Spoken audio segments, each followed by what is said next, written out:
నమస్కారం. ఎటువంటి కారణం లేకుండానే రోజూ అలసిపోతున్నారా? అయితే ఈ విశ్లేషణ మీకోసమే.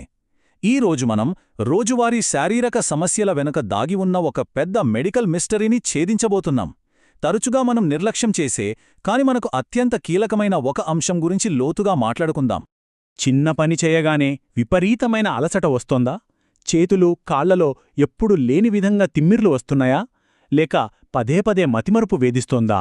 అబ్బే, ఇదంతా వయస్సు పెరగడం వల్ల లేదా ఆఫీస్ ఒత్తిడి వల్ల అని మనం చాలా తేలిగ్గా కొట్టిపారేస్తుంటాం కదా. కానీ ఒక్క నిమిషం ఆలోచించండి.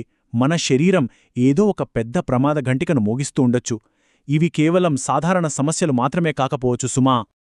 అవును, ఆ నిశ్శబ్దంగా దాడి చేసే కల్పిట్ మరెవరో కాదు. చాలా సాధారణమైన కాని అత్యంత కీలకమైన పోషకం విటమిన్ బి12. కేవలం ఈ ఒక్క విటమిన్ లోపం వల్ల మన మొత్తం శారీరక, మానసిక ఆరోగ్యం ఎంత దారుణంగా దెబ్బతింటుందో ఇప్పుడు మనం ఆధారాలతో సహా చూద్దాం.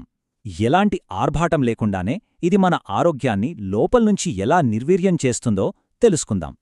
మరి ఈరోజు మన విశ్లేషణలో ఏమేం చూడబోతున్నామంటే, అసలు విటమిన్ బి12 అంటే ఏమిటి, దాని లోపం వల్ల వచ్చే ముఖ్యమైన లక్షణాలు, ఎవరికి ముప్పు ఎక్కువ, దీనికున్న వైద్య పరీక్షలు, సరైన చికిత్స, అలాగే దీన్ని నిర్లక్ష్యం చేస్తే జరిగే దీర్ఘకాలిక నష్టం, ఇవన్నీ వరుసగా చూద్దాం.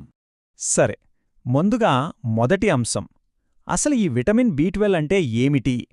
దీని జీవశాస్త్రపరమైన పునాది ఏంటో ఇప్పుడు చూద్దాం. ఈ విటమిన్ బి12 అనేది ఎర్ర రక్త కణాల తయారీకి, నరాల పనితీరుకు, మెదడు ఆరోగ్యానికి, ఇంకా మన డిఎన్ఏ తయారీకి అత్యంత అవసరమైన పోషకం. ఆలోచించండి, ఈ కంటికి కనిపించని పవర్ హౌస్ గనక లేకపోతే మన కణాల ప్రాథమిక పనులు అక్కడికక్కడే ఆగిపోతాయి.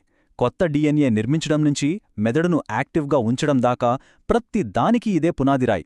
ఇంకో ఆసక్తికరమైన విషయమేంటంటే, ఇందులో కోబాల్ట్ అనే అరుదైన ఖనిజం ఉంటుంది. అందుకే దీన్ని సైన్స్లో కోబాలమిన్ అని కూడా పిలుస్తారు. మరి ఇదెక్కడ దొరుకుతుంది? ప్రధానంగా మాంసం, గుడ్లు, చేపలు, పాలు, పాల పదార్థాల్లో ఇది ఎక్కువగా ఉంటుంది. అసలు నిజం చెప్పాలంటే మొక్కలుగాని జంతువులుగాని సొంతంగా బి12ను తయారు చేసుకోలేవు. భూమిలో ఉండే కొన్ని రకాల బ్యాక్టీరియాలు మాత్రమే దీన్ని ఉత్పత్తి చేస్తాయి. జంతువులు మేత మేసినప్పుడు ఇది వాటి శరీరంలోకి వెళుతుంది. అందుకే ముఖ్యంగా శాకాహారులకు కేవలం వారి రోజువారీ ఆహారం ద్వారా మాత్రమే తగినంత బి12 ఉండడమనేది నిజంగా చాలా పెద్ద సవాలు. ఇక రెండో అంశానికి వద్దాం. అదే బి12 లోపం వస్తే కనిపించే ముఖ్యమైన లక్షణాలు. శరీరమిచ్చే ఆ హెచ్చరిక సంకేతాలను ఇప్పుడు డీకోడ్ చేద్దాం. లక్షణం నంబర్ 1, ఎప్పుడు అలసట, ఊపిరి ఆడకపోవడం. మన శరీరంలో ఎర్ర రక్త కణాలు ఆక్సిజన్ను మోసుకెళ్లే చిన్నపాటి డెలివరీ ట్రక్కుల లాంటివి అనుకోండి. బి12 లోపించినప్పుడు ఈ ట్రక్కుల తయారీ ఆగిపోతుంది. అప్పుడు కండరాలకు తగినంత ఆక్సిజన్ ఎలా అందుతుంది? అందదు. అందుకే 2 మెట్లు ఎక్కగానే విపరీతమైన అలసట వచ్చేస్తుంది. ఎప్పుడు ఏవో తెలియని నీరసం ఆవహించి ఉండటం దీనికి ఫస్ట్ వార్నింగ్ సైన్. రెండోది నరాల సమస్య. మన నరాలను ఎలక్ట్రికల్ వైర్లతో పోల్చుకుంటే వాటి చుట్టూ కరెంటు కొట్టకుండా ఉండే రక్షణ కవచమే ఈ బి12. దాన్నే మైలిన్ షీత్ అంటారు. ఆరోగ్యకరమైన నరాల్లో ఆ కవచం బాగుంటుంది కాబట్టి సిగ్నల్స్ స్మూత్గా వెళ్తాయి. కానీ బి12 తగ్గినప్పుడు ఆ కవచం దెబ్బతింటుంది. అప్పుడేం జరుగుతుంది? Short circuit.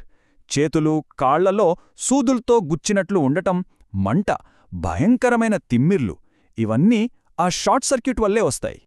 అంతేకాదండోయ్, ఇంకా చాలా లక్షణాలున్నాయి.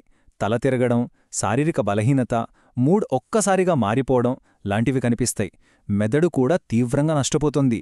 దీని తీవ్రత ఎలాంటిదంటే, వృద్ధుల్లో ఒక్కొక్కసారి ఈ మతిమరుపును చూసి పొరపాటున డిమెన్షియా లేదా డిప్రెషన్ ఏమో అని భయపడేంత.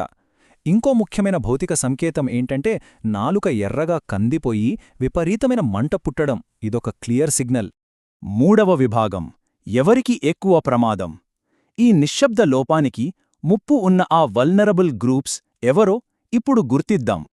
ఇది చూస్తే మీకొక విషయం అర్థమవుతోంది. ముప్పు కేవలం పూర్తిస్థాయి శాకాహారులకు మాత్రమే కాదు. వృద్ధులు, కడుపు సర్జరీ చేయించుకున్నవారు, గ్యాస్ట్రిక్ సమస్యలు ఉన్నవారికి కూడా ఇది ఎక్కువే. ఎందుకంటే మనం తిన్న ఆహారంలోని బి12ను శరీరం గ్రహించాలంటే కడుపులో ఇంట్రిన్సిక్ ఫ్యాక్టర్ అనే ఒక ప్రోటీన్ కావాలి.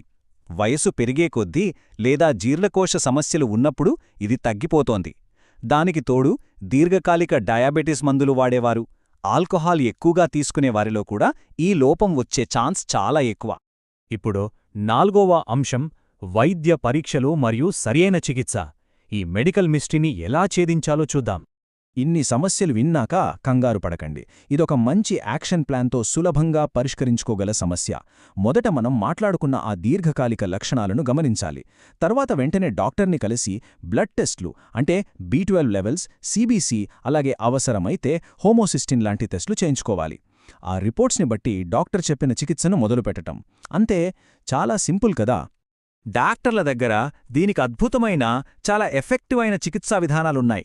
సమస్య తీవ్రతను బట్టి టాబ్లెట్లు, సిరప్లు లేదా ఇంజెక్షన్లు ఇస్తారు. దాంతోపాటు మన డైట్లో కూడా మార్పులు చేసుకోవాలి. గుడ్లు, పాలు, చేపలు లాంటివి తీసుకుంటే చాలా మంచిది. మరి వెజిటేరియన్స్ పరిస్థితేంటి? ఫార్టిఫైడ్ ఆహారాలు లేదా డాక్టర్ రాసిచ్చే ప్రత్యేక సప్లిమెంట్లు వాడితే చాలు. నమ్మండి, సరైన చికిత్స మొదలుపెట్టిన కొద్ది రోజుల్లోనే ఆ అంతుచిక్కని నీరసం మాయమవడం మీరే గమనిస్తారు. ఇక చివరిగా 5వ విభాగం, నిర్లక్ష్యం చేస్తే జరిగే నష్టం. ఈ హెచ్చరికలను పట్టించుకోకపోతే వచ్చే దీర్ఘకాలిక పరిణామాలు ఎంత తీవ్రంగా ఉంటాయో చూద్దాం. చూడండి, శరీరం పంపుతున్న ఈ హెచ్చరికలను లైట్ తీసుకుంటే మాత్రం మూల్యం భారీగా చెల్లించుకోవాల్సి వస్తుంది. ఎందుకంటే ఈ దీర్ఘకాలిక లోపం వల్ల శాశ్వత నరాల నష్టం జరగవచ్చు, దీర్ఘకాలిక జ్ఞాపకశక్తి సమస్యలు రావచ్చు, అసలు బ్యాలెన్స్ తప్పి సరిగ్గా నడవలేని స్థితికి చేరుకోవచ్చు. పైగా ప్రాణాంతకమైన అనీమియా బారిన పడే ప్రమాదం కూడా ఉంది. మొదట్లో కేవలం చిన్న అలసటగా అనిపించే సమస్య నిర్లక్ష్యం చేస్తే ఏకంగా మనల్ని వీల్చైర్కి పరిమితం చేసేంత శాశ్వత నష్టాన్ని మిగులుస్తుంది. కాబట్టి ఇప్పుడు ఒక్కసారి ఆలోచించండి. ప్రతిరోజూ మిమ్మల్ని వేధించే ఆకారణ నొప్పులు, అలసట, మతిమరుపు ఇవన్నీ నిజంగా కేవలం స్ట్రెస్ వల్లే వస్తున్నాయా? లేక విటమిన్ B12 కావాలని మీ శరీరం చేస్తున్న ఆర్తనాదాలా? శాశ్వత నష్టం జరగకముందే కాపాడుకోమని శరీరం పంపుతున్న ఈ సైలెంట్ సిగ్నల్స్ను ఇకనైనా సీరియస్గా తీసుకోవాల్సిన సమయమాసన్నమైంది కదూ? మీ ఆరోగ్యం మీ చేతుల్లోనే ఉంది. అప్రమత్తంగా ఉండండి.